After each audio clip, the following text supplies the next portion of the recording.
এক দেশে এক রাজা ছিলেন। রাজার দরবারে অনেক দাস দাসী ছিল। তিনি সবার সাথে ভালো ব্যবহার করতেন, কিন্তু তিনি একজন দাসীকে খুব ভালোবাসতেন। এ নিয়ে রাজমহলে অনেকেই অনেক রকম কটু মন্তব্য করতেন। একদিন রাজার এক বন্ধু রাজাকে বললেন, বন্ধু, তুমি কি জানো তোমাকে নিয়ে প্রজারা অনেক বাজে মন্তব্য করে? রাজা বললেন, কেন? বন্ধু বললেন, তুমি রাজ্যে এত সুন্দরী মেয়ে থাকতে একটি সামান্য দাসীর সাথে কেন সম্পর্কে জড়ালে? রাজা তখন বললেন, একটা অনুষ্ঠানের আয়োজন করো। এই আয়োজনে রাজ্যের সব সুন্দরী মেয়েরা থাকবে। এখান থেকে যাকে আমার পছন্দ হবে তাকেই আমি বিয়ে করব। কথা মতো দিন তারিখ ঠিক হলো। রাজ্যের সব সুন্দরী মেয়েরা রাজার দরবারে হাজির। তাদের এই প্রত্যাশায় যে যদি রাজার পছন্দ হয়ে যায় তবে তার সাথে বিয়ে হবে। সময় মতো রাজা ও সেই দাসী এবং সবাই হাজির হলেন। রাজা তার সব ধন সম্পদ, হীরা মণিমুক্তা ইত্যাদি সবার সামনে রাখলেন আর বললেন, আমি পছন্দ করব পরে, আগে যার যার সম্পদ দরকার এখান থেকে নিয়ে নাও, তারপর আমি পছন্দ করব কাকে আমি বিয়ে করব। রাজার দরবারে যারা এসেছিলেন সবাই সবার ইচ্ছামতো মণিমুক্তা, হীরা, টাকা পয়সা নিতে লাগলেন, কিন্তু সেই দাসীটি কিছু না নিয়ে রাজার পোশাক ধরে রাখলেন। সবার সব কিছু যখন নেওয়া শেষ হলো, দেখা গেল সবাই কিছু না কিছু নিয়েছেন, কিন্তু সেই দাসী কিছুই নেন নাই। তিনি রাজার পাশে গিয়ে রাজার পোশাক ধরে আছেন। সবাই অবাক হয়ে জিজ্ঞাসা করলেন, হে দাসী, তুমি তো গরিব, তোমার অনেক কিছুই দরকার, কিন্তু তুমি কিছু না নিয়ে রাজার পোশাক ধরে রেখেছ কেন? উত্তরে দাসী বলল, আপনারা তো সম্পদ নিয়েছেন, কিন্তু আমি এই সম্পদের মালিককে নিয়েছি। আমি এই সম্পদের মালিকের হয়ে যেতে চাই। যদি আমি এই সম্পদের মালিকের হয়ে যেতে পারি তবে তো সব সম্পদই আমার। তাই আমি সম্পদের মালিকের পোশাক ধরে রেখেছি। তখন রাজা বললেন, এবার হয়তো তোমরা সবাই বুঝতে পেরেছ আমি রাজ্যের এত সুন্দরী রেখে কেন এই দাসীকে ভালোবাসি।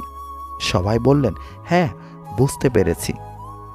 এই গল্পের শিক্ষণীয় বিষয় হলো, এভাবেও আমরা দুনিয়ার সম্পদ নিয়ে ব্যস্ত থাকি, কিন্তু আমরা একবারও চিন্তা করি না যে এই সম্পদের মালিক যিনি, আমরা যদি তার হয়ে যাই তবে এই দুনিয়ার সব কিছুই তো আমাদের। তাই আসুন, দুনিয়ার সম্পদ নয়, সকল সম্পদের মালিক যিনি তাকে খোঁজ করি।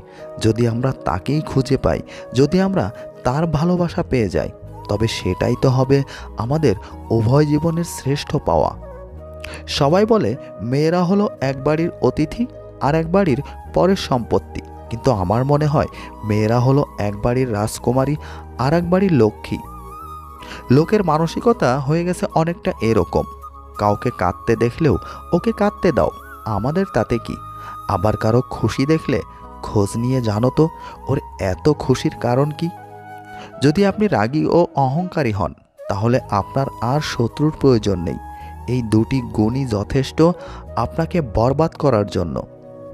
মানুষ বড়ই অদ্ভুত, সে নতুনকে পেয়ে পুরনোকে ভুলে যায়, বড় হলে শৈশবকে ভুলে যায়, বিয়ে হলে বাবা মাকে ভুলে যায়, সন্তান হলে ভাই বোনকে ভুলে যায়, অবশেষে বৃদ্ধ হলে পুরনো দিনগুলোকে মনে করে আফসোস করে জীবন কাটায়।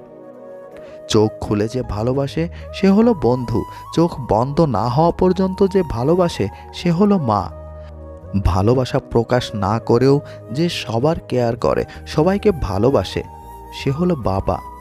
নিজে নিজেই হাসতে শিখো, আর কিভাবে কাঁদতে হয় তা শেখানোর জন্য সমাজের প্রতি পদে পদে মানুষ প্রস্তুত আছে।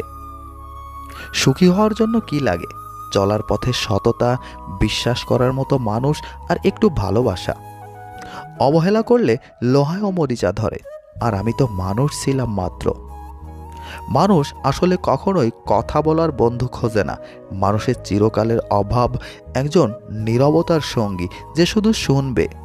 সেই সব মানুষগুলো সাপের থেকেও বেশি বিষাক্ত হয়, যাদের মুখে এক কথা আর অন্তরটা বিষাক্ততায় ভরা। মেয়েদের সাথে দুইটি কাজ না করলে সম্পর্ক টিকে থাকে না। এক, তাকে সময় না দিলে, এবং দুই, তার মতামতকে গুরুত্ব না দিলে। শুরুতে শিশুর হাতে পেন্সিল রাবার দেওয়া হয় যেন ভুল হলে মুছে ঠিক করতে পারে। বয়স বাড়ার সাথে সাথে হাতে তুলে দেওয়া হয় কলম, এটা বোঝাতে যে এরপর ভুল করলে আর মোছা যাবে না। এই শিক্ষা আমাদের জীবনের জন্য প্রযোজ্য। চিন্তা করো না, কেউ বিনা কারণে তোমাকে ঘৃণা করলে একদিন বিনা কারণেই তোমার ভাগ্যে ভালোবাসাও জুটবে। আমরা সারা জীবন পরিশ্রম করি, অপেক্ষা করি একটা ভালো জীবনের, কিন্তু আসলে আমরা যেই জীবন পার করছি তার থেকে ভালো জীবন আর কিছুই নেই। যদি বলো কাউকে ভালোবাসি কিন্তু সে বুঝেও আমায় কষ্ট দেয়, তখন কি করব? আমি বলবো তাকে স্পেস দিয়ে দূরে চলে যাও। নিজের জীবনটা এমনভাবে গড়ো যেন সেই ব্যক্তি তোমাকে দেখে আফসোস করে। সুতরাং নিজেকে বদলালে সমাজ তোমাকে বাহবা দেবে। যারা তোমায় ছেড়ে গেছে তারা তোমার পেছনে ঘুরবে, আর সেদিন তোমার দিন আসবে। সত্যের অনুসন্ধান করতে হয়। গুজব তো বাড়িতে বসে থাকলেও ঠিক সবার কাছে পৌঁছে যায়। মানুষের চোখে রব হওয়ার চেষ্টা না করে রবের চোখে মানুষ হওয়ার চেষ্টা করুন। আপনি শুধুমাত্র একজন ব্যক্তির উপর ভরসা করে দেখুন, সেই ব্যক্তিটি কারো উপর ভরসা না করার চরম শিক্ষাটি আপনাকে দিয়ে দেবে। যেদিন মানুষকে তার মা নয়, তার দায়িত্ব তাকে ঘুম থেকে জাগিয়ে দিতে বাধ্য করবে, সেদিন জানবে ওই ব্যক্তি পরিবারের দায়িত্ব নেওয়ার জন্য যোগ্য হয়ে গেছে। যে মানুষের মধ্যে প্রকৃত মনুষ্যত্ব আছে তার চিন্তা ভাবনা হবে এমন, জীবনে আমি যা কষ্ট পেয়েছি সেই কষ্ট যেন আর কেউ না পায়, আর আমি যা সুখ পেয়েছি সেই সুখ যেন সবাই পায়। বাড়ি ঝগড়ার কথা, পরোপকারের কথা আর স্ত্রীর সাথে হওয়া ব্যক্তিগত কথা কখনো বাইরের কাউকে বলা উচিত নয়। যে ব্যবহার তুমি অন্যের কাছে আশা করো না, সেই ব্যবহার তোমার অন্যের সাথে করাও উচিত না। অধিকারের জন্য অবশ্যই লড়ো, কিন্তু যার উপর তোমার কোনো অধিকার নেই তার মায়া ত্যাগ করো। ছেলে মেয়েদেরকে কিছু দিন আর না দিন, তার পছন্দের জীবনসাথী তাকে অবশ্যই দিন, কারণ প্রচুর ধন সম্পত্তি ছাড়া জীবন কাটানো যায়, কিন্তু জীবনসাথী ভালো না হলে ছেলে মেয়েদের জীবন নরকে পরিণত হয়। সমাজ প্রতিভার প্রশংসা কম করে, ব্যর্থতার সমালোচনা বেশি করে। যতই দিন যাচ্ছে পরকীয়া যেন সময়ের সাথে পাল্লা দিয়ে বাড়ছে। একজন স্ত্রী তখনই পরকীয়া করে যখন তার স্বামীর থেকে তার প্রিয় জিনিসটি না পায়, আর একটা মেয়ে বা স্ত্রীর কাছে সবচেয়ে দামি জিনিস হলো স্বামীর থেকে পাওয়া সময়।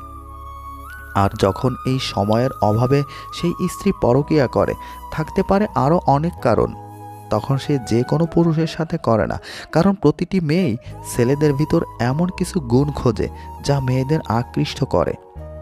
কারণ পরকীয়ার সম্পর্ক শুধু কথার মধ্যে থাকে না, এটা শারীরিক সম্পর্ক পর্যন্ত পৌঁছে যায়, আর মেয়েরা তাকেই শরীর দেয় যদি সে তাকে আকৃষ্ট করতে পারে। তাই আপনার মধ্যে যদি এমন কিছু থাকে, হতেও পারে অন্যের স্ত্রী আপনাকে ভালোবাসতে চাইবে।